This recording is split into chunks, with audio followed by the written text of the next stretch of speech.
বন্ধুরা আমার, আল্লাহ রাব্বুল আলামিন ডেকে বলেন, ইযা যুলজিলাতিল আরদু জিলজালাহা ওয়া আখরাজাতিল আরদু আথকালাহা। ওই সময়ের কথা স্মরণ করে দেখো, কত ভয়ঙ্কর অবস্থা হয়ে যাবে। ইদা যখন জুলজিলাতিল আরদু, জমিনটা যখন কেঁপে উঠবে, জিলজালাহা পূর্ণ মাত্রায় জমিনটা কেঁপে উঠতে থাকবে, জমিন প্রকম্পিত হবে। কিয়ামতের আগে ইসরাফিলের সিংহার ফুৎকারে জমিনটা কেঁপে যাবে, বিকট শব্দের আওয়াজে জমিনটা কাঁপতে থাকবে, জমিনটা এমন প্রকম্পিত হয়ে যাবে। আল্লাহ রাব্বুল আলামিন যেই প্রকম্পনের কথা কোরআন কারীমে সূরা আল হজ্জের শুরুতেই আল্লাহ রাব্বুল আলামিন ঘোষণা করলেন, আল্লাহ রাব্বুল আলামিন ডেকে বললেন, ইয়া আইয়ুহান নাসুত্তাকু রাব্বাকুম ইন্না জালজালাতাস সাআতি শাইউন আযীম। বা হিজরতের আগে যে সমস্ত সূরাগুলো নাজিল হয়েছে সেই সূরাগুলোকে বলা হয় মাক্কি সূরা, মক্কায় যেগুলো নাজিল হয়েছে বা হিজরতের আগে। আর কিছু সূরা হচ্ছে মদিনা, রাসূলুল্লাহ সাল্লাল্লাহু আলাইহি ওয়াসাল্লামের মদিনায় অবস্থানকালে বা হিজরতের পরে যে সমস্ত সূরাগুলো নাজিল হয়েছে মাদানী সূরা। তো সূরা জিলজাল এটি মদিনায় অবতীর্ণ হয়েছে। এই সূরাটিতে আয়াত রয়েছে ৮টি। আয়াত সংখ্যা কয়টি? জবান খুলে বলেন কয়টি? ৮টি। এই সূরায় আল্লাহ সুবহানাহু তাআলা কিয়ামতের বিভীষিকাময় পরিস্থিতির কথা আলোচনা করেছেন প্রথম অংশে, আর দ্বিতীয় অংশে কিয়ামতের কঠিন মুসিবতের দিনে বান্দার আমলনামাগুলোকে কিভাবে ফ্লাশ করা হবে, কিভাবে বান্দার আমলনামাগুলো দেখানো হবে, সেই বিষয়বস্তু আল্লাহ সুবহানাহু তাআলা এই সূরাটির ভিতরে তুলে ধরেছেন। জিলজাল, জালজালা ইউজালজিলু, জালজালাতান, জিলজালান, জালজালা ইউজালজিলু অর্থ হচ্ছে প্রকম্পিত হওয়া, কেঁপে ওঠা। তো জিলজাল, জালজালা অর্থ হচ্ছে কেঁপে ওঠা, প্রকম্পিত হওয়া। যে কোনো জিনিস কেঁপে উঠলে সেখানে জালজালা শব্দ ব্যবহার হয়। এর দ্বারা উদ্দেশ্য হচ্ছে জালজালাতুল আরদ, জমিনের প্রকম্পিত হওয়া, যেটাকে আমরা সহজ ভাষায় বলি ভূমিকম্প। আমরা কি বলি? ভূমিকম্প হয়। জমিন মাঝে মধ্যে কেঁপে উঠে না? মাঝে মধ্যে ভূমিকম্প হয় কি হয় না? মাঝে মধ্যে ভূমিকম্প হয়। রিক্টার স্কেলে যখন এটার মাত্রা বেড়ে যায়, ৭-এর উপরে চলে যায় বা ৮-এ চলে যায়, ৮ তো অসহনীয়। আমাদের দেশে একবার ফজরের আগে একটা ভূমিকম্প হয়েছিল, আপনারা টের পেয়েছিলেন না? সমস্ত মানুষ সব ঘর থেকে বের হয়ে গেছিল। যাদেরকে আজান দিয়া চিৎকার করে ডেকেও ফজরের আগে ঘুম থেকে উঠানো যায় না, সেই ভূমিকম্পে ঘর থেকে সবগুলো মানুষ বের হয়ে গিয়েছিল। কথা বলেন ঠিকই না? আমার ভাইরা, এই যে ভূমিকম্প, এটা তো সামান্য ভূমিকম্প। বিশ্বের বিভিন্ন দেশগুলোতে এমন বড় বড় ভূমিকম্প হয়েছে, ভূমিধস হয়েছে। নেপালে ভূমিকম্প হয়েছে, বহু মানুষ ভূমিধসে, ভূমিকম্পে মারা গিয়েছে। আল্লাহ সুবহানাহু ওয়া তাআলা আমাদেরকে এই ভূমিকম্প থেকে আল্লাহ তাআলা আমাদের হেফাজত করে, সকলে বলে আমিন। গোটা ঢাকা শহর তছনছ হয়ে গিয়েছিল, মানুষ মৃত্যুকে স্বচক্ষে দেখেছে, সবাই চিন্তা করেছে এই বুঝি আমাদের ধ্বংস নেমে গেল। কিন্তু আমার আল্লাহ সুবহানাহু ওয়া তাআলা গোটা ঢাকা শহরের মসজিদ এবং সেই সময় গোটা ঢাকা শহরের হাজার হাজার মাদ্রাসায় লক্ষ লক্ষ ছাত্র তালিবুল ইলম আল্লাহর কোরআন কারীমের তিলাওয়াত হিফজের সবক শোনাচ্ছিল, যার বদৌলতে আল্লাহ সুবহানাহু ওয়া তাআলা এই বাংলার জমিনকে হেফাজত করেছিল। কথা বলেন ঠিক না? কিন্তু আমরা এগুলো ভুলে যাই। আল্লাহর অনুগ্রহ, আল্লাহর যে নিয়ামত, আল্লাহ যে আমাদেরকে কতভাবে বাঁচিয়ে দেন, এগুলো আমরা ভুলে যাই। আমরা ভুলে যাই। প্রিয় ভাইরা, আল্লাহ সুবহানাহু ওয়া তাআলা এই সূরাটি নাজিল করলেন। এই সূরা নাজিলের মাধ্যমে আল্লাহ রাব্বুল আলামিন আমাদেরকে সতর্ক করলেন, কিয়ামতের বিভীষিকা, কিয়ামতের পূর্বে যেই পৃথিবীটাকে যেভাবে ধ্বংস করা হবে, তছনছ করে দেওয়া হবে, যে ভূমিকম্পের মাধ্যমে আল্লাহ সুবহানাহু ওয়া তাআলা সেই বিষয়টি এই আয়াতে কারিমায় তুলে ধরেছেন। এবং এই সূরাটাকে হযরতে আব্দুল্লাহ ইবনে আমর ইবনে আস রাদিয়াল্লাহু তাআলার বর্ণনা অনুসারে এই সূরাটাকে সূরাতুন জামিআতুন বলা হয়। ব্যাপক অর্থবহ একটি সূরা, মাত্র 8টি আয়াত, যেন গোটা কোরআনের যত কিয়ামতের বিভীষিকার কথা আছে, ভয়াবহতার কথা আছে, ভয়ঙ্কর পরিস্থিতির কথা আছে, সকল ভয়াবহতার সার নির্যাস আল্লাহ সুবহানাহু ওয়া তাআলা এই সূরায়ে জিলজালের ভিতরে রেখে দিয়েছেন। সুবহানাল্লাহ। হযরত আব্দুল্লাহ ইবনে আমর ইবনে আস রাদিয়াল্লাহু তাআলা থেকে বর্ণিত, তিনি বর্ণনা করেন, এক ব্যক্তি এসে রাসূলুল্লাহ সাল্লাল্লাহু আলাইহি ওয়াসাল্লামকে বললেন, ইয়া রাসূলুল্লাহ আকরিনি আল কুরআনা, নবী হে আমাকে একটু কোরআন শেখান, আমাকে কোরআন থেকে একটু তেলাওয়াত শেখান, আমি কোরআনের কোন অংশটা পড়ব। রাসূলুল্লাহ সাল্লাল্লাহু আলাইহি ওয়াসাল্লাম বললেন, তুমি কোরআন থেকে আলিফ লাম র বিশিষ্ট যে সমস্ত সূরাগুলো আছে, এখান থেকে 3টা সূরা তুমি পড়ে নাও, তাহলেই তোমার কোরআন পড়া যথেষ্ট হয়ে যাবে। নবীজির ওই সাহাবী ডেকে বললেন, আমার তো বয়স বেড়ে গেছে, আমার হৃদয় শক্ত হয়েছে, আমার স্মরণ শক্তি কমে গেছে, আমি কুঁজো হয়ে গেছি, আমি এত বড় বড় সূরা এটা পড়ার মতো আমার সক্ষমতা নাই, আমার ক্ষমতা নেই, আমার জন্য একটা সহজ করে দেন। রাসূল আরবী সাল্লাল্লাহু আলাইহি ওয়াসাল্লাম বলেন, ইকরা আল মুসাব্বিহাত, যে সমস্ত সূরার মধ্যে তাসবিহের কথা আছে, সাব্বিহ ইসমা সাব্বাহা, এই টাইপের 3টা সূরা তুমি পড়ে নাও। সাহাবী আবারও একই কথা বললেন, নিজের অপারগতার কথা বললেন। আমার ভাইয়েরা, বন্ধুরা আমার, আল্লাহর নবীর সাহাবী যখন বারবার নিজের অপারগতার কথা বললেন, ইয়া রাসূলুল্লাহ, ইয়া হাবিবাল্লাহ, আপনি যেই সমস্ত লম্বা লম্বা দীর্ঘ সূরার কথা আপনি বলছেন, এই সূরাগুলো পড়ার মতো সক্ষমতা আমার নাই। ইয়া রাসূলুল্লাহ, ইয়া হাবিবাল্লাহ, আমার জন্য একটু সহজ করে দেন। নবী করিম সাল্লাল্লাহু আলাইহি ওয়াসাল্লাম ডেকে বললেন, শোনো, কুরআনুল কারীম থেকে সূরাতুন জামিআতুন, ব্যাপক অর্থবহ একটা সূরা আছে, সূরায়ে জামিআ। এই সূরায়ে জামিআ তুমি পাঠ করো, যেই সূরাটা তোমার জন্য যথেষ্ট হয়ে যাবে।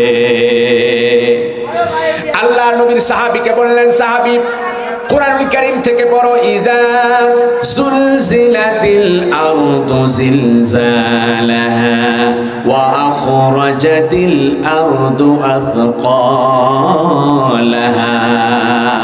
আল্লাহ নবীর সাহাবীকে বলা হলো, সাহাবী তুমি কুরআনুল কারীম থেকে সূরা জিলজাল তুমি পাঠ করো। এই সূরা জিলজাল যদি পাঠ করো, এই সূরাটাই তোমার জন্য জামিয়া হবে, ব্যাপক হয়ে যাবে। কুরআনুল কারীমের গোটা সূরা যত জায়গায় কিয়ামতের বিবরণ আছে, সবকিছুর সার নির্যাস আল্লাহ রাব্বুল আলামিন এই সূরা জিলজালের ভিতরে রেখে দিয়েছে।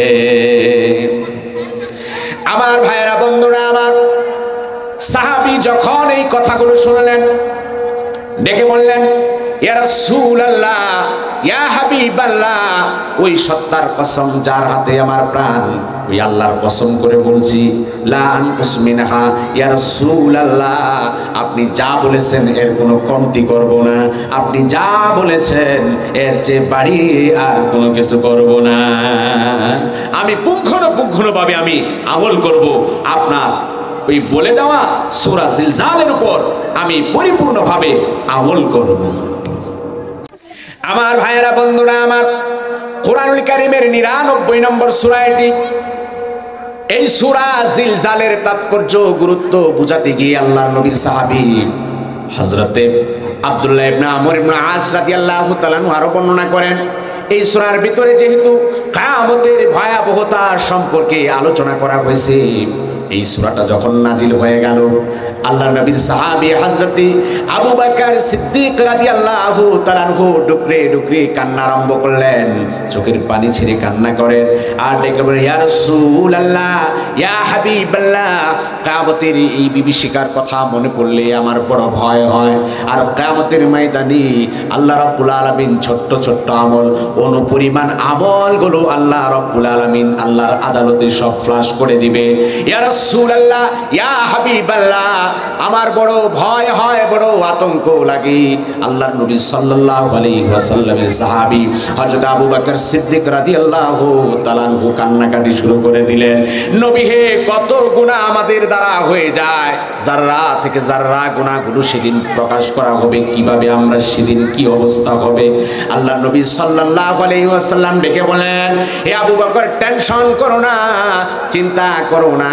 লাউ আন্নাকুম, হে আবু বকর, তোমরা শুনে রাখো, যদি তোমরা লাউ আন্নাকুম লাম তুযনিবু, যদি তোমরা গুনাহ না করতে, আমার আল্লাহ রাব্বুল আলামিন লা খালাকাল্লাহু খালকান, আল্লাহ রাব্বুল আলামিন এমন একটা জাতিকে তৈরি করতেন, সৃষ্টি করতেন, যারা আযনাবু, যারা গুনাহের ভেতরে লিপ্ত হয়ে যেত, আবার তওবা করত, ইয়াগফিরু, এতপর আল্লাহ রাব্বুল আলামিন তাদের গুনাহগুলো মাফ করে দিতেন। আবু বকর, কোনো টেনশন করো না, যদি তোমাদের থেকে গুনাহই না হয়, তাহলে আল্লাহ রাব্বুল আলামিন এমন জাতিকে সৃষ্টি করবেন যারা বারবার গুনাহ করবে, আবার আল্লাহর কাছে তওবা করবে, আমার আল্লাহ রাব্বুল আলামিন হাজার হাজার গুনাহকে মাফ করে দিবে। গুনাহ হবে, গুনাহ হওয়াটাই স্বাভাবিক, কিন্তু সেরা ব্যক্তি, উত্তম ব্যক্তি ওই ব্যক্তি যে তওবা করে যেতে পারে। গুনাহ হবে, এটাই স্বাভাবিক, কিন্তু তওবা করতে হবে। ভাগ্যবান ব্যক্তি হলো যে তওবা করতে পারে। আল্লাহ নবী সাল্লাল্লাহু আলাইহি ওয়াসাল্লাম হযরত আবু বকর সিদ্দিক রাদিয়াল্লাহু তাআলাকে সান্ত্বনা দিলেন। নবী করিম সাল্লাল্লাহু আলাইহি ওয়াসাল্লাম বলেন, সূরা জিলজাল, এটা হলো সূরাতুল ফাতিহা, এটা হলো অনন্য একটা সূরা। আর সূরাতুল জামিয়া, এটা হলো ব্যাপক অর্থবহ, অর্থবোধক একটি সূরা। সামগ্রিক বিষয় এই ছোট্ট পরিসরে 8টি আয়াতের ভেতরে আল্লাহ সুবহানাহু ওয়া তাআলা আলোকপাত করেছেন, বলি সুবহানাল্লাহ। আমার ভাইয়েরা, বন্ধুরা আমার, আল্লাহ রাব্বুল আলামিন ডেকে বলেন, ইযা যুলজিলাতিল আরদু জিলজালাহা ওয়া আখরাজাতিল আরদু আথকালাহা। ওই সময়ের কথা স্মরণ করে দেখো, কত ভয়ঙ্কর অবস্থা হয়ে যাবে। ইদা, যখন জুলজিলাতিল আরদু, জমিনটা যখন কেঁপে উঠবে, জিলজালাহা, পূর্ণ মাত্রায় জমিনটা কেঁপে উঠতে থাকবে, জমিন প্রকম্পিত হবে। কিয়ামতের আগে ইসরাফিলের সিংহার ফুৎকারে জমিনটা কেঁপে যাবে। বিকট শব্দের আওয়াজে জমিনটা কাঁপতে থাকবে, জমিনটা এমন প্রকম্পিত হয়ে যাবে। আল্লাহ রাব্বুল আলামিন যেই প্রকম্পনের কথা কোরআন কারীমে সূরা আল হজ্জের শুরুতেই আল্লাহ রাব্বুল আলামিন ঘোষণা করলেন, আল্লাহ রাব্বুল আলামিন ডেকে বললেন, ইয়া আইয়ুহান নাসুত্তাকু রাব্বাকুম ইন্না জালজালাতাস সাআতি শাইউন আযীম। আল্লাহ রাব্বুল আলামিন ডেকে বললেন, ইয়া আইয়ুহান নাস, হে মানব জাতি, হে মানুষেরা, ইত্তাকু রাব্বাকুম, তোমরা তোমাদের রবেরকে ভয় করো, তোমাদের প্রতিপালককে ভয় করো। তোমরা আল্লাহ রাব্বুল আলামিনের হুকুমের ব্যাপারে সচেতন হয়ে যাও। শুনে রাখো, ইন্না জালজালাতাস সাআতি, নিশ্চয় কিয়ামতের আগে যেই জালজালা হবে, ভূকম্পন হবে, প্রকম্পন হবে, শাইউন আযীম, এটা বড় ভয়াবহ পরিস্থিতি হবে। আল্লাহ রাব্বুল আলামিন ডাক দিয়ে বলেন, ইয়াউমা তারাউনাহা তাযহালু কুল্লু মুরদিআতিন আম্মা আরদাআত ওয়া তাদাউ কুল্লু যাতি হামলিন হামলাহা ওয়া তারান নাসা সুকারা। আল্লাহ রাব্বুল আলামিন ডেকে বলেন, ইয়াউমা তারাউনাহা, কিয়ামতের সময় যখন তোমরা থাকবে, দেখতে পাবে, তাজহাদু কুল্লু মুরদিয়াতিন, প্রত্যেক দুগ্ধ দানকারিনী মা তার সন্তান থেকে গাফিল হয়ে যাবে, সন্তানের পরোয়া করবে না, সন্তান দুধ খাবে কি খাবে না সেদিকে খেয়াল করবে না, সবাই যার যার নিরাপদ আশ্রয়ের জন্য ছোটাছুটি করবে, সন্তানের দিকে কোনো খেয়াল থাকবে না। ওয়া তাদাউ কুল্লু যাতি হামলিন হামলাহা, আর গর্ভধারিণী মা তার সন্তানকে প্রসব করে দিবে। কিয়ামতের ভূমিকা, কিয়ামতের ভয় দেখি বান্দিরা, আল্লাহর বান্দিরা পেরেশান হয়ে যাবে। গর্ভের সন্তানটা সাথে সাথেই কিয়ামতের প্রকম্পনের কারণে খালাস হয়ে যাবে। আল্লাহ রাব্বুল আলামিন বলেন, নবী হে, ওয়া তারান নাস নাসা সুকারা, কিয়ামতের সময় মানুষগুলোকে নেশাগ্রস্ত দেখবেন। যারা সেই সময় থাকবে তারা কেমন যেন নেশার ভেতরে আছে। মদ পান করলে যেমন দিশাহারা হয়ে যায়, ডান বাম চিনে না, মা বাবা চিনে না, বন্ধু বান্ধবকে চিনতে পারে না, বিকারগ্রস্ত হয়ে যায়। আল্লাহ রাব্বুল আলামিন বলেন এরাও হবে বিকারগ্রস্ত কিয়ামতের ময়দানে। ওমা হুম বিসুকারা, প্রকৃত পক্ষে তারা কোনো নেশা প্রাণ করে নাই, তারা আসলে নেশা নয়, বরং কিয়ামতের বিভীষিকায় তারা সেন্সলেস হয়ে যাবে।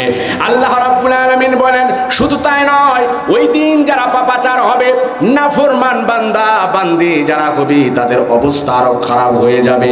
আল্লাহ রাব্বুল আলামিন ডাক দিয়ে বলেন ওয়ালাকিন্না আযাবাল্লাহি শাদীদ, আমার আল্লাহ রাব্বুল আলামিনের আযাব বড় কঠিন আযাব হয়ে যাবে।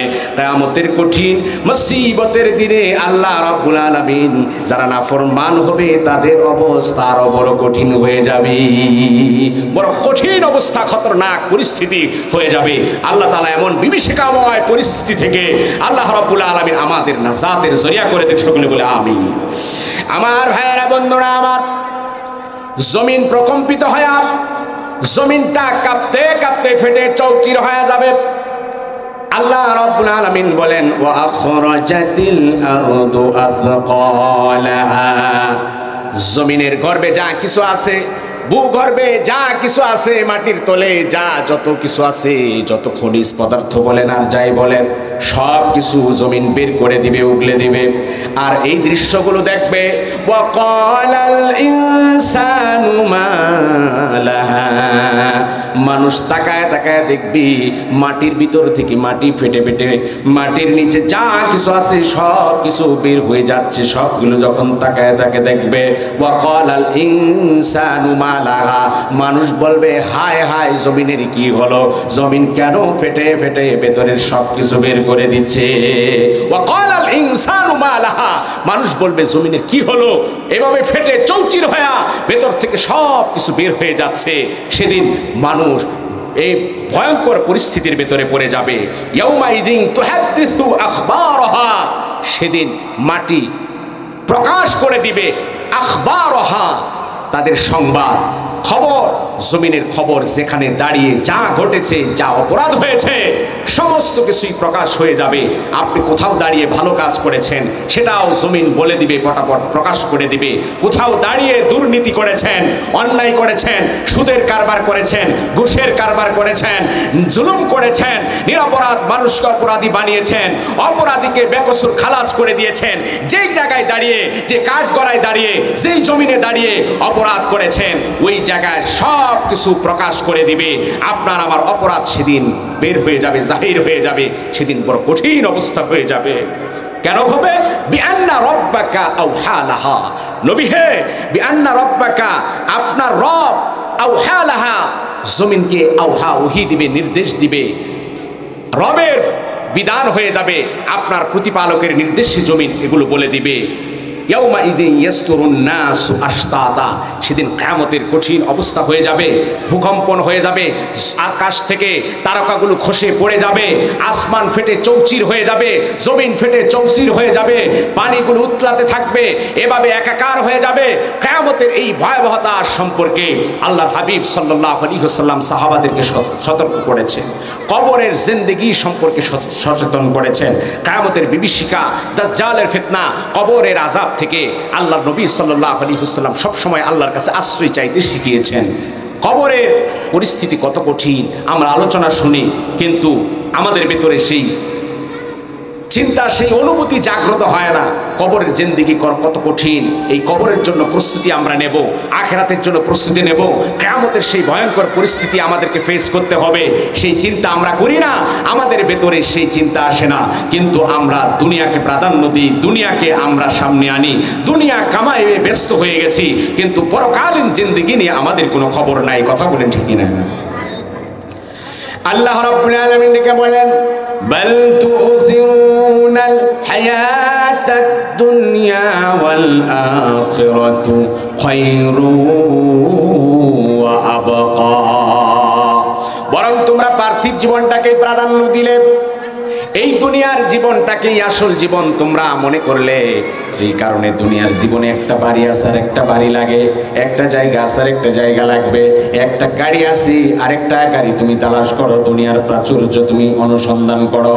আল্লাহ রাব্বুল আলামিন বলেন ওয়াল আখিরাতু, পরকালীন জীবন হলো খায়রুন, শ্রেষ্ঠ জীবন। যেই পরকালীন জিন্দেগির শুরু আছে আর শেষ নাই, আবাকা, দীর্ঘস্থায়ী চিরস্থায়ী জীবন। ওই পরকালের জিন্দেগির জন্য যদি আমল করতে না পারেন, কাল কিয়ামতের ময়দানে বড় কঠিন পরিস্থিতির শিকার হতে হবে। আমার ভাইরা, বন্ধুরা আমার, আল্লাহ রাব্বুল আলামিন ডাক দিয়ে বলেন ইয়াউমা ইয়াকুমুর রূহু ওয়াল মালাইকাতু সাফফান লা ইয়াতাকাল্লামুন। সেদিন কিয়ামতের ময়দানে ইয়াকুমুর রূহু ওয়াল মালাইকাতু সাফফান লা ইয়াতাকাল্লামুন, কাতারবদ্ধ হয়ে যাবে, সারিবদ্ধ হয়ে যাবে ফেরেশতারা, মানুষেরা, রূহগুলো সব দাঁড় হয়ে যাবে। লা ইয়াতাকাল্লামুন, একটি কথাও কেউ সেদিন বলতে পারবে না। ইল্লা মান আদিনা লাহুর রহমান, অতিশয় দয়ালু রহমান আল্লাহ রাব্বুল আলামিনের অর্ডার ছাড়া কারো কোনো কথা চলবে না।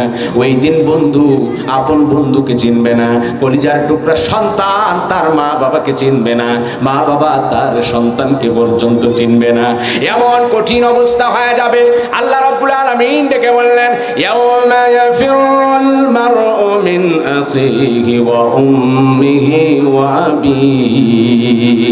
সেদিন কিয়ামতের ময়দানে ভাই তার ভাই থেকে আলাদা হয়ে যাবে, সন্তান তার মা থেকে আলাদা হয়ে যাবে, বাবা থেকে পলায়ন করবে, আলাদা হবে, কেউ কাউকে কোনো পরিচয় দিবে না। আমার বন্ধুরা, আমার থানার পরের মুসলমানেরা, আমরা আদরের সন্তান কলিজার টুকরাকে পেলে বসে বড় করি, সন্তানকে আখিরাতের সাথে পরিচয় করাই না, আমার আল্লাহ রাব্বুল আলামিনের সাথে পরিচয় করালাম না।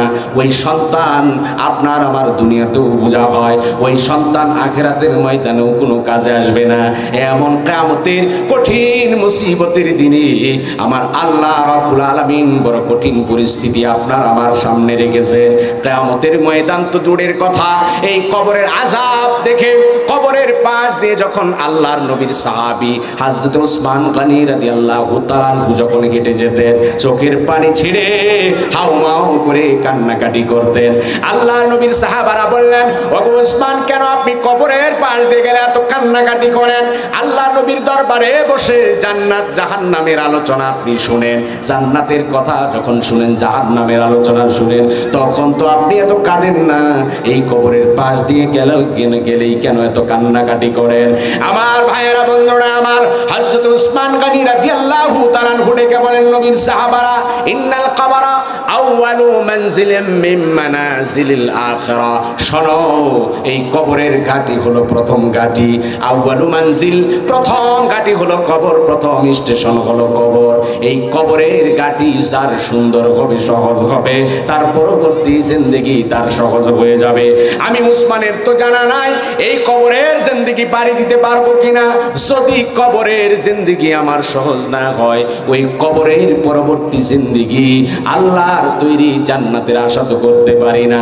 ও বন্ধুরে আমার, কি এমন গ্যারান্টি পেয়ে গেলেন যেই গ্যারান্টি পেয়ে ওই কবর দেশির জন্য প্রস্তুতি এখনো নিলাম না। অথচ আল্লাহর নবীর একজন সাহাবী, জলিলুল কদর সাহাবী, জান্নাতের সুসংবাদ প্রাপ্ত হওয়ার পরেও ওই কবরের পাশ দিয়ে গিয়ে চোখের পানি ছেড়ে কাঁদেন। সুতরাং ওই কবরের প্রস্তুতি যারা নিবে, আমার আল্লাহ রাব্বুল আলামিন তাদেরকে বুদ্ধিমান বান্দা হিসেবে কবুল করে নিবে। আল কাইয়িসু মান দানা নাফসাহু ওয়া আমিলা লিমা বাদাল মাউত। বুদ্ধিমান হলো ওই ব্যক্তি যে ব্যক্তি আল্লাহর কাছে নিজেকে সঁপে দেয়, ওয়া আমিলা লিমা বাদাল মাউত, মৃত্যু পরবর্তী সময়ের জন্য কিছু আমল নিয়ে যায়। আল্লাহ তাআলা বলেন ইয়া আইয়ুহাল্লাযীনা আমানুত্তাকুল্লাহ ওয়াল তানজুর নাফসুম মা কদ্দামাত লিগাদিন ওয়াত্তাকুল্লাহ। হে ইমানদারেরা, আল্লাহকে ভয় করো, আর তোমরা প্রত্যেকটা নফস, প্রত্যেকটা ব্যক্তি চিন্তা করো মা কদ্দামাত লিগাদ, কালকের দিনের জন্য কি নিয়ে গেলে, কিয়ামতের ময়দানের জন্য কি নিয়ে গেলে। ওই অন্ধকার কবর দেশে আপনার আমার সঙ্গী কে থাকবে? ওই কিয়ামতের কঠিন মুসিবতের দিনে আপনার আমার আমল নামার কি হালত হবে, সেই পরবর্তী কালের জন্য, পরকালের জন্য তোমরা আমল নিয়ে যাও। এই বিষয়ে যেন প্রত্যেকটা নফস চিন্তা করে আমার আল্লাহ সুবহানাহু ওয়া তাআলা নির্দেশ দিলেন। আর আমরা দুনিয়া বাড়াবার জন্য, দুনিয়া কামাই করার জন্য ব্যতিব্যস্ত হয়ে গেলাম। কথা বলেন ঠিক কিনা? আল্লাহ বলেন আলহাকুমুত তাকাসুর, আলহাকুমুত তাকাসুর, প্রাচুর্যের আধিক্য তোমাদেরকে ভুলিয়ে রেখেছে, পরকাল থেকে আল্লাহ থেকে বিমুখ করে রেখেছে। এই সম্পদের প্রাচুর্য, সম্পদ লাগবে লাগবে, হারে কত সম্পদ কামাই করলো, কত সম্পদ অর্জন করলো, দুনিয়াতেই ভোগ করার কোনো সুযোগ হলো না। দেশের জমিনে থেকে ভোগ করবে সেই সুযোগটাও বহু মানুষের হয় নাই। কথা বলেন ঠিক কিনা? জবান খুলে বলেন ঠিক কিনা? কত সম্পদ, কত টাকা পয়সা, কারি কারি টাকা পয়সা ফেলে চলে যেতে হলো, সম্পদ ভোগ করার কোনো সুযোগ নাই। ওই কবর দেশে শুধু থাকবে ঈমান আমল আপনার আমার পাশে, আপনার আমার সঙ্গী হয়ে দাঁড়াবে। কথা বলেন ঠিক কিনা? যেখানে দাঁড়িয়ে অপরাধ করবেন সেই জায়গাটা আপনার আমার বিরুদ্ধে সাক্ষী দেবে। যা কথা মুখে যা বলবেন সব কিছু আল্লাহর কুদরতি ট্যাপ রেকর্ডারে সব রেকর্ড হয়ে যাচ্ছে। কথা বলেন ঠিক কিনা? আল্লাহ রাব্বুল আলামিন বললেন, মা ইয়ালফিযু মিন কাওলিন ইল্লা লাদাইহি রাকীবুন আতীদ।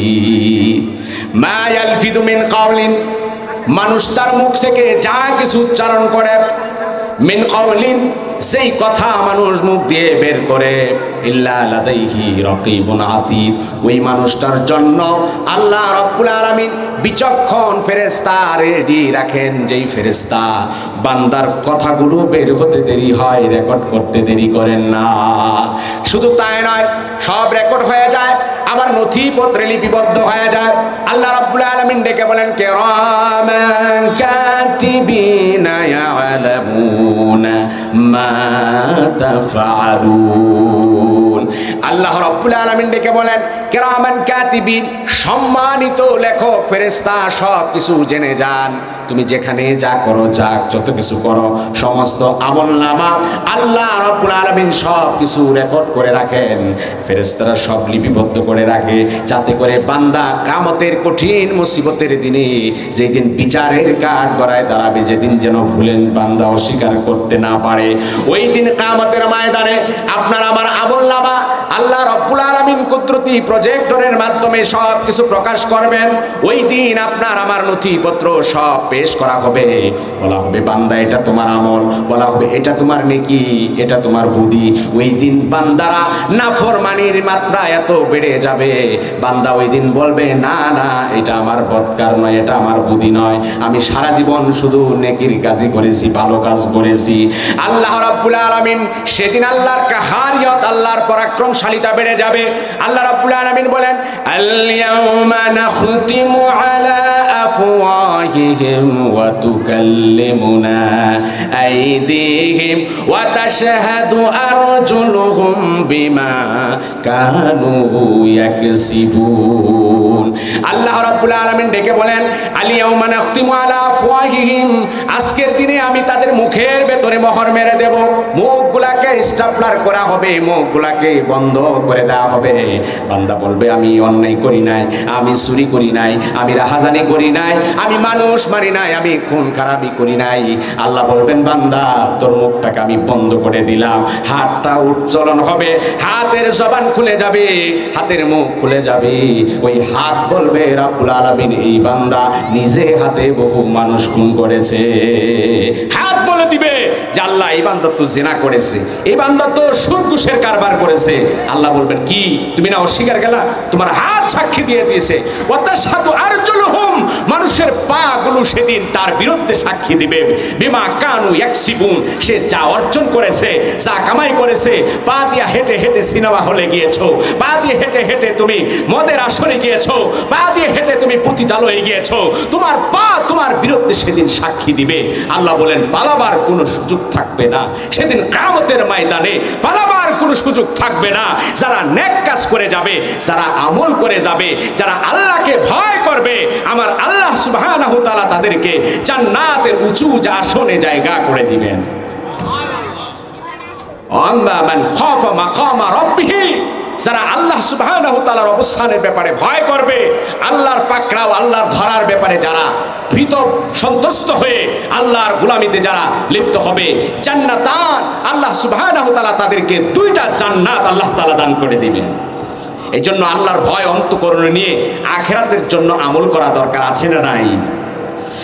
আমার ভাইয়েরা বন্ধুরা আমার, আল্লাহ রাব্বুল আলামিন ডেকে বলেন, ইয়াউমাইযিন ইয়াসদুরুন নাসু আশতাতান লিইউরাউ আমালাহুম, সেদিন মানুষগুলো ইয়াসদুরুন নাসু আশতাতা, বিভিন্ন দলে দলে বিভক্ত হয়ে যাবে, মানুষগুলোকে ভাগ করে দেওয়া হবে, সারিবদ্ধ হয়ে যাবে, কাতারবদ্ধ হয়ে যাবে। লিউরাউ আমালাহুম, যার যার আমলনামাগুলো দেখার জন্য সেদিন মানুষগুলো দাঁড়িয়ে যাবে, আলাদা আলাদা বিভক্ত হয়ে যাবে, প্রত্যেকেই নির্বিঘ্নে অনায়াসে তার আমলনামাগুলো দেখবে। আমার আল্লাহ রাব্বুল আলামিন বলেন, ফামান ইয়ামাল মিসকালা যাররাতিন খায়রান ইয়ারা। আল্লাহ রাব্বুল আলামিন ডেকে বলেন, মাইয়া আমাল মিসকালা যাররা, যে ব্যক্তি মিসকালা যাররা, যাররা পরিমাণ অনুপরিমাণ আমল করবে, সরিষার দানা পরিমাণ কোন আমল করবে, কিংবা পিপিলিকার সমান কোন নেক কাজও করবে, আমার আল্লাহ রাব্বুল আলামিন কিয়ামতের ময়দানে ছোট্ট ছোট্ট অনুপরিমাণ ভালো কাজগুলো আল্লাহ রাব্বুল আলামিন দেখায় দিবে। অনুপরিমাণ কাজ, একেবারে বিন্দু থেকে বিন্দু নেক কাজ যদি করেন, সেটাও আল্লাহ তাআলা হাসরের ময়দানে দেখায় দিবেন। টিনের ঘরের ভেতর দিয়া সকালবেলা যদি টিনের ঘরের ভিতরে দেখবেন একটু ফাঁকা থাকে কিংবা ছিদ্র থাকে, আলোক রশ্মি ঘরের ভিতরে ঢুকে যায়, তাকায় দেখবেন ওই আলোর ভিতরে বিন্দু বিন্দু বালুগুলো উঠতে থাকে, ধরা যায় না, ছোঁয়া যায় না, কিন্তু সেখানে দেখবেন জিকিজিকি করছে। অনুপরিমাণ, এত অনুপরিমাণ যাররা পরিমাণ আমলও যদি আপনার আমার থাকে, কাল হাসরের ময়দানে আমার আল্লাহ তাআলা নেক আমলটাও দেখায় দিবেন। বলি সুবহানাল্লাহ। এই জন্য আল্লাহর জন্য, পরকালের জন্য নেক কাজ করা দরকার আছে না নাই? আওয়াজ দিয়ে বলেন, আছে না নাই? আমল যদি করে না যেতে পারি, বড় কঠিন অবস্থা হবে। আজকে বিবেকবান বুদ্ধিমান কাকে বলছি? যার অনেক সম্পদ আছে তাকে আমরা জ্ঞানী মনে করছি, যার অনেক ডিগ্রি আছে তাকে আমরা বুদ্ধিমান মনে করছি। আল্লাহ সুবহানাহু ওয়া তাআলা কোরআনুল কারীমে সূরা আল ইমরানের ভিতরে ডেকে বলেন, বুদ্ধিমান উলুল আলবাব, মগজওয়ালা বুদ্ধিমান হলো তারাই, আল্লাযীনা ইয়াযকুরুনাল্লাহা কিয়ামান ওয়া কুউদা, যারা আল্লাহর জিকির করে দাঁড়িয়ে দাঁড়িয়ে, কুউদা বসে বসে, যারা আল্লাহর জিকিরে নিজের জীবনটাকে সঁপে দেয়।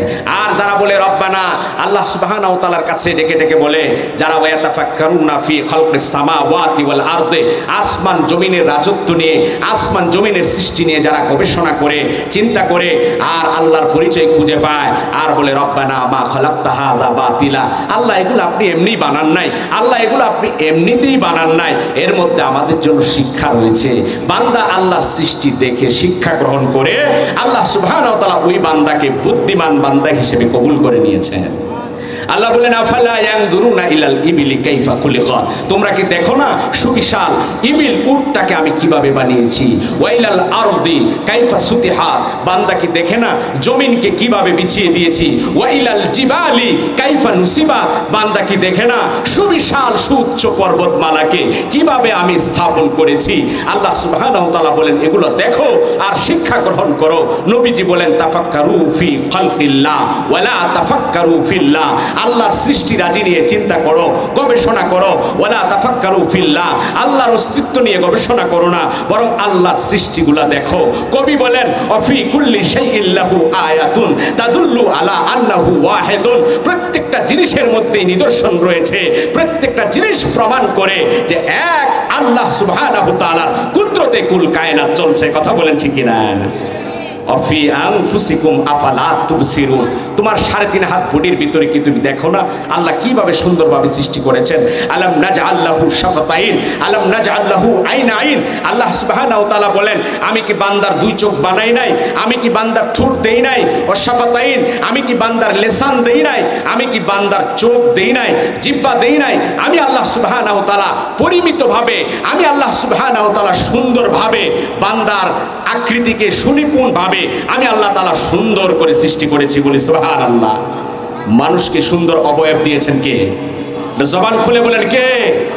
ওয়ালাকাদ কাররামনা বানি আদম, আল্লাহ বলেন আমি আদম সন্তানকে সম্মানিত করেছি।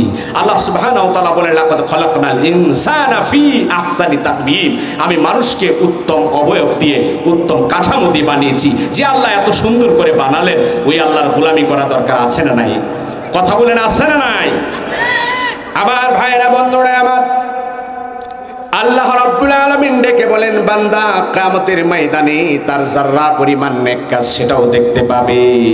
আবার যদি সামান্য পরিমাণ গুনাহের কাজও করে তওবা যদি না করে মাফ যদি করাতে না পারে, আমার আল্লাহ রাব্বুল আলামিন বলেন সেটাও কিয়ামতের ময়দানে বান্দা দেখবে। আল্লাহ রাব্বুল আলামিন ডেকে বললেন মাইয়া আমাল মিসকালা যাররাতিন শাররাইয়ারা। আল্লাহ রাব্বুল আলামিন ডেকে বলেন মাইয়া আমাল মিসকালা যাররাতিন, যাররা পরিমাণ শাররুন মানে হলো খারাপ, যাররা পরিমাণ খারাপ আমল যদি বান্দা করে সেই দিন কিয়ামতের ময়দানে আল্লাহ রাব্বুল আলামিন দেখাবেন, সেটা প্রকাশ করে দিবেন। বান্দা সেই খারাপ কাজটাও দেখতে পাবে যদি বান্দা তওবা করে ফিরে না আসতে পারে। আমার ভাইরা বন্ধুরা আমার, আল্লাহ রাব্বুল আলামিন বান্দার জন্য বড় অফার ঘোষণা করলেন। আল্লাহ রাব্বুল আলামিন ডেকে বলেন কুল ইয়া ইবাদিয়াল্লাযীনা আসরাফু আলা আনফুসিহিম লা তাকনাতু মির রাহমাতিল্লাহ। আল্লাহ রাব্বুল আলামিন ডেকে বলেন হে অপরাধী বান্দারা, যারা অপরাধ করেছো, গুনাহ করেছো, নিজের নফসের উপর জুলুম করেছো, তোমরা শুনে রাখো লা তাকনাতু মির রাহমাতিল্লাহ, আল্লাহ রাব্বুল আলামিনের রহমত থেকে নিরাশ হয়ো না। আমার আল্লাহ রাব্বুল আলামিনের রহমত এত পরিব্যাপ্ত, বান্দা যদি জনমের মতো তওবা করতে পারে আমার আল্লাহ রাব্বুল আলামিন জিন্দেগীর তামাম গুনাহগুলো মাফ করে দিবেন। সমস্ত গুনাহ মাফ করবেন কে? আরো জোরে বলেন কে? এই জন্য আল্লাহর দরবারে তওবা করে ফিরে আসা দরকার আছে না নাই? তওবা করা মানেই হলো ফিরে আসা। কিয়ামতের এই বিভীষিকাময় পরিস্থিতিতে বড় কঠিন অবস্থা হয়ে যাবে যদি আপনার আমার আমলনামা যদি সাজাতে না পারি, আপনার আমার ঈমান আমলটাকে যদি সুন্দর করতে না পারি, সেদিন কিয়ামতের ময়দানে কঠিন পরিস্থিতির সম্মুখীন হতে হবে। সেই দিন কেউ কারো কোনো উপকারে আসবে না, সেদিন ঘুষ বাণিজ্য চলবে না, সেদিন সুদের কারবার চলবে না, সেদিন কাউকে আপনি ঘুষ দিয়ে মুক্তির রাস্তা তালাশ করবেন সেদিন কোনো উপায় থাকবে না। সেদিন কাফেরেরা বলতে থাকবে যদি আমাদের সুযোগ হতো, যদি আরেকবার একটু সুযোগ দেওয়া হতো, পৃথিবীতে আবার পাঠানো হতো, আমরা আবার নেক কাজ করে আসব। সেদিন আর সুযোগ থাকবে না। যা শুধরাবার আজকেই শুধরাতে হবে, এখন থেকেই শুধরাতে হবে। কথা বলেন ঠিক না? আখেরি মুনাজাতের মাধ্যমে তওবা করতে হবে, শেষ মুনাজাতে তওবা করে বাড়ি ফিরতে হবে। যদি তওবা করে এখন থেকেই যদি শুধরাতে না পারি তাহলে আপনার আমার মতো বদনসিব কপাল পোড়া এই বালিজুড়ি থানা মোড়ে আর কেউ হতে পারে না। কথা বলেন ঠিক কিনা? আমার আল্লাহ তাআলা ক্ষমাকে পছন্দ করেন, মাফকে পছন্দ করেন। আল্লাহ বান্দাকে অনেক বেশি ভালোবাসেন। আমার আল্লাহ সুবহানাহু ওয়া তাআলা বান্দাকে এত বেশি পরিমাণে ভালোবাসেন, বদরের যুদ্ধে যখন কাফেরদেরকে বন্দী করা হলো, বয়োজ্যেষ্ঠ কাফেরদের গ্রেপ্তার করা হলো, তার ভেতর থেকে কিছু মহিলাদেরকেও গ্রেপ্তার করা হলো, গ্রেপ্তার করে জেলখানায় আবদ্ধ করে রাখা হলো। রাত গভীরে রহমতের নবী সরকারে দো আলম জনাবে মুহাম্মদ রাসূলুল্লাহ সাল্লাল্লাহু আলাইহি ওয়াসাল্লাম বদরের কয়েদিদেরকে যখন দেখতে গেলেন, দেখতে পেলেন একজন মহিলা বন্দী মুশরিকা, তার ছোট্ট বাচ্চা সহ গ্রেপ্তার হয়েছে। বারবার আদরের সন্তান, কলিজার টুকরা ছোট্ট সন্তানটাকে টেনে নেন, কাছে তুলে নেন, আর ছেলেটা বারবার বের হয়ে দরজা বেদ করে বাইরে চলে আসতে চাচ্ছে, গেট খুলে বাইরে চলে আসবে অবস্থা। আর ওই মা তার আদরের সন্তানটাকে কুলে তুলে নেন, কাছে তুলে নেন। দূর থেকে রহমতের নবী দৃশ্যটা দেখছেন। নবীজি ডেকে বললেন আমার সাহাবারা কে কোথায় আছো? আল্লাহর নবী সাহাবারা জড়ো হয়ে গেলেন। নবীজি সাহাবীদেরকে ডেকে বললেন সাহাবীরা দেখো একজন মা তার সন্তানকে কিভাবে কাছে টেনে নিচ্ছে, আদর করছে। নবীজির সাহাবারা বললেন ইয়া রাসূলুল্লাহ এটা তো স্বাভাবিক, মা তার সন্তানকে আদর করবে, কাছে টেনে নিবে, কোলে তুলে নিবে, এটাই তো স্বাভাবিক। ইয়া রাসূলুল্লাহ এর মধ্যে আবার ব্যতিক্রম কি আছে, আশ্চর্য হওয়ার কি আছে? আমার ভাইয়েরা বন্ধুরা আমার, আল্লাহর নবী রহমতের নবী সরকারে দো আলম জনাবে মুহাম্মদ রাসূলুল্লাহ সাল্লাল্লাহু আলাইহি ওয়াসাল্লাম সাহাবাদেরকে ডেকে বলেন আমার সাহাবারা দেখো এই মা তার আদরের সন্তান কলিজার টুকরা নয়নমণিকে কাছে তুলে নেয়, বারবার ডেকে বলে বাবারে আমরা মুসলমানের হাতে বন্দী হয়ে গেছি, এমনিতেও আমরা মুসলমানদের দুশমন, তারাও তো আমাদের দুশমন। আদরের সন্তান এক মুহূর্তের জন্য আমার আঁচল ছেড়ে যাবে না, আমার কুল ছেড়ে যাবে না। তুমি যদি আমার আঁচল তল থেকে বের হয়ে যাও, গেটের বাইরে চলে যাও, তোমাকে কোথায় খুঁজে পাবো? আমার ভাইয়েরা বন্ধুরা আমার, আদরের সন্তান কলিজার টুকরাকে বারবার কাছে টেনে নেয়। আল্লাহ নবী ডেকে বলেন, আমার সাহাবারা শোনো, এই মা যেইভাবে তার সন্তানটাকে আদর করে কাছে টেনে নেয়, আমার আল্লাহ রব্বুল আলামিন তার রহমত, তার দয়া এত বেশি, আমার আল্লাহ রব্বুল আলামিন তার বান্দা বান্দীদেরকে ওই মা সন্তানকে যেইভাবে কাছে টেনে নেয়, তার চেয়ে বহু বহু গুণে আমার আল্লাহ বান্দাদেরকে ভালোবাসে। সুবহানাল্লাহ। আল্লাহ সুবহানাহু ওয়া তাআলা আরো বেশি ভালোবাসেন। আল্লাহ বলেন, বান্দা ফিরে আসো, বান্দা তুমি ফিরে আসো। আল্লাহ সুবহানাহু ওয়া তাআলা উপলক্ষ খুঁজেন, বান্দাকে ক্ষমা করার জন্য ওসিলা খুঁজেন। বান্দা যখন তওবা করে ফিরে আসে, আমার আল্লাহ সুবহানাহু ওয়া তাআলা এত খুশি হয়ে যান, এত আনন্দিত হয়ে যান। আল্লাহ সুবহানাহু ওয়া তাআলা হাদিসে কুদসির ভাষায় বর্ণনা এসেছে, যখন একজন প্রবাসী প্রবাস থেকে ফিরে এলে ঘরের মানুষেরা, তার আপনজন প্রিয়জন সন্তানেরা বিবিরা যেই পরিমাণ খুশি হয়ে যায়, তার চেয়ে বেশি বেশি খুশি হয়ে যান আমার আল্লাহ সুবহানাহু ওয়া তাআলা। যখন অপরাধী বান্দা ফিরে আসে, গুনাহ করে গুনার সাগরে হাবুডুবু খেয়ে তওবার রাস্তায় যখন বান্দা ফিরে আসে, নিজেকে শুধরায়, আল্লাহ সুবহানাহু ওয়া তাআলার পথে নিজেকে সঁপে দেয়, আমার আল্লাহ সুবহানাহু ওয়া তাআলা ওই প্রবাসী ফিরে এলে পরিবারের লোকেরা যেই পরিমাণ খুশি হয়, তার চেয়ে বেশি খুশি হয়ে যায়। এই জন্য আল্লাহর রাস্তায় তওবা করা দরকার আছে না নাই? আল্লাহর কাছে ফিরে আসা দরকার আছে না নাই? নিজের জীবনটাকে আল্লাহর রাহে সঁপে দেন, যতদিন সময় আছে, যখন সময় পান আল্লাহ সুবহানাহু ওয়া তাআলার জন্য নিজেকে সঁপে দেন। একটা রাত এমন বানান যেই রাতটা আল্লাহ সুবহানাহু ওয়া তাআলার ইবাদতে কাটাতে পারেন। একটা রাত দামি বানান যেই রাতটা আল্লাহ রাব্বুল আলামিনকে রাজি খুশি করবার জন্য নিজেকে সব সময় কাটিয়ে দিয়েছেন আল্লাহর ইবাদতের মাধ্যমে। একটা রাত আল্লাহকে এমন দেন, চিন্তা করে দেখেন। অথচ আমার যুবক বন্ধুরা ঘন্টার পর ঘন্টা সময় চ্যাট করে, গল্প করে, পরনারীর সাথে, আবার মায়েরা নারীরা পর পুরুষের সাথে কথা বলে বলে এমনও রাত গিয়েছে যে সারা রাত ফজর পর্যন্ত গল্প গুজবে আড্ডায় রাত অতিবাহিত হয়ে গেছে। আপনার জীবনে এমন বহু রাত পাওয়া যাবে, কিন্তু একটা রাত কি আল্লাহর দরবারে এমন করতে পারেন না যে রাতটি স্বয়ং আল্লাহর জন্য হবে, যে রাতটা শুধু আল্লাহর জন্য হবে, যে রাতটা শুধু আল্লাহর জন্যই কাঁদবেন। যারা আল্লাহর জন্য কাঁদবে, আল্লাহ সুবহানাহু ওয়া তাআলার জন্য যারা ডুকরে ডুকরে চোখের পানি ছেড়ে কাঁদবে, আল্লাহ সুবহানাহু ওয়া তাআলা তার রহমানের, তার পেয়ারা বান্দা হিসেবে আল্লাহ সুবহানাহু ওয়া তাআলা গণ্য করে নেবেন। বলি সুবহানাল্লাহ। আল্লাহ রাব্বুল আলামিন ডেকে বললেন, আল্লাযীনা ইয়াবিতুনা লিরাব্বিহিম সুজদাও ওয়া কিয়ামা।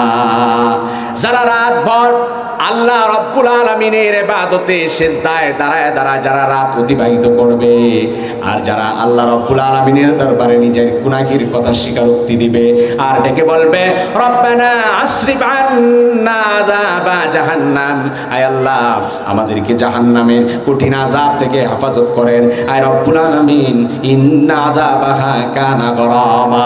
এইভাবে যারা আল্লাহ রাব্বুল আলামিনের দরবারে চোখের পানি ছেড়ে জাহান্নামের কঠিন আযাব থেকে যারা পানা চায়, আমার আল্লাহ রাব্বুল আলামিন তাদেরকে আল্লাহর পেয়ারা বান্দাদের তালিকাভুক্ত করে নেন। এই জন্য আল্লাহ সুবহানাহু ওয়া তাআলার দরবারে চোখের পানি ছেড়ে কাঁদার দরকার আছে না নাই? চোখের পানি ছেড়ে কাঁদতে হলে আপনাকে আমাকে শেষ পর্যন্ত সবরের সাথে বসতে হবে।